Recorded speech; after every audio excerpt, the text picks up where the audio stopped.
So the new Lamb of God album. Oh, hi there. Oh, do you want to review the album too? Oh my goodness.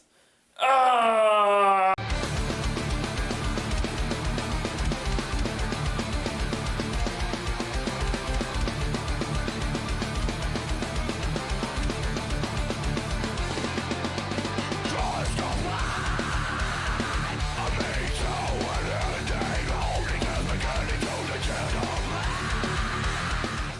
Ready?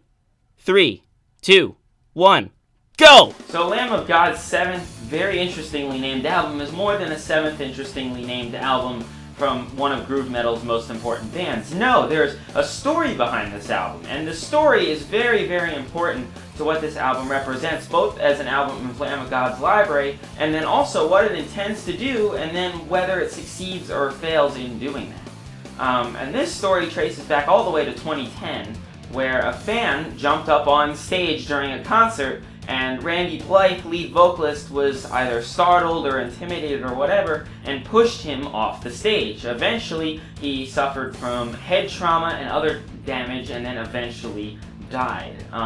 He was later trialed 2 years later, in 2012, for manslaughter, and was incarcerated and put in prison for that action.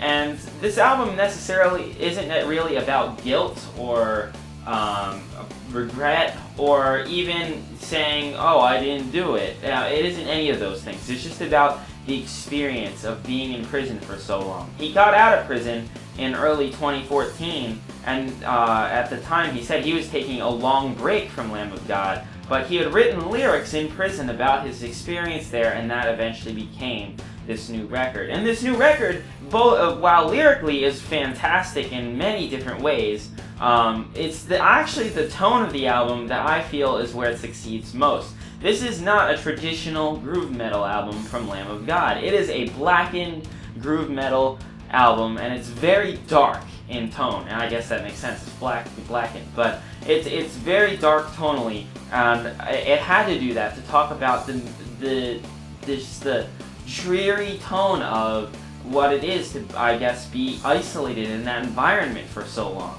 And that's what led to, him writing those lyrics and this album. Why it is interestingly named also has to tie with this.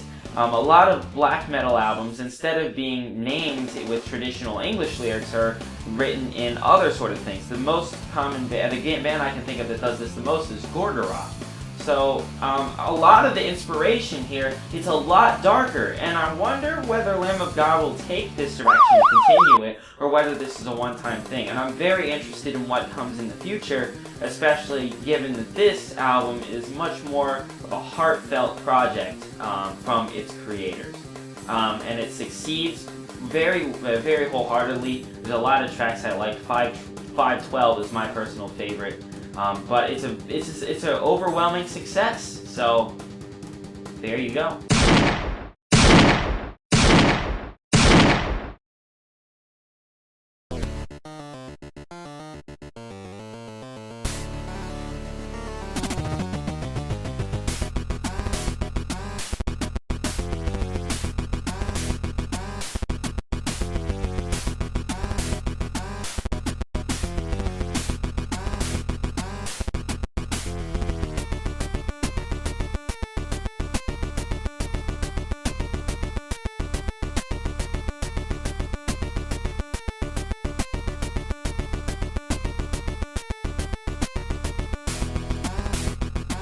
What's up, bud? Oh, he's attacking me.